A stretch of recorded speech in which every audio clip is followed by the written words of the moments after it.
Have you ever ate cup ramen and wondered how the hell it came to be? Then you gotta read this. It's called projectxchallengers Cup Noodle, and it's all about the history of how cup ramen came to be. In the early years of 1945, Osaka, Japan, a company by the name of Nissin would create one of the most influential foods in today's society. President Momofuku Ando had the vision of creating an instant ramen container that can be eaten in just 3 minutes. So, with the help of these fellow researchers, they would start the creation of the container. Simple as it may seem, this was no easy task, as they had to consider a whole variety of things that would affect its product, like how thick should it be? Could it withstand hot boiling water? Does it look aesthetically pleasing? Because of their constant questioning, things like the rim around the container came to be. Alongside all of this, they also had to prepare the perfect noodle for the container. This wasn't easy, as they felt countless time getting undercooked food, burnt noodles, and a whole other set of problems. But eventually they were able to solve that problem. With all that settled, they would need to find out how to add garnishes to the cup noodle. And with the technology of dry freezing, they were able to make that happen. Meat, scallions, and a whole variety of other vegetables were able to be dry freezed, all except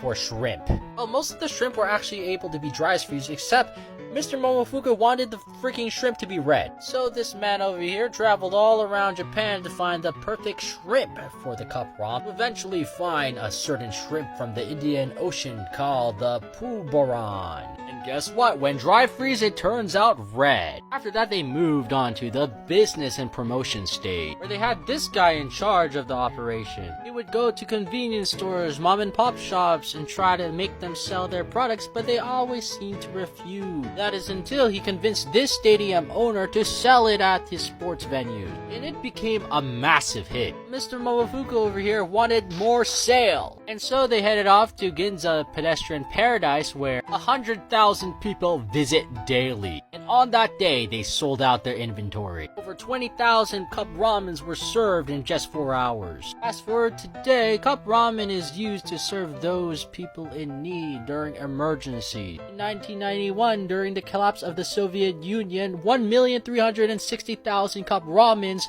were dispatched. 2,090,000 were served during an earthquake in Kanto. And they even have thousands on reserve just in case for future emergencies. Not only that, 8.2 billion cup noodles are sold annually. And it's all thanks to these gentlemen over here. Anyways, yeah, that is the history of the cup ramen, and these are some of the people that were involved during the time. Now you know a little bit more about cup ramen.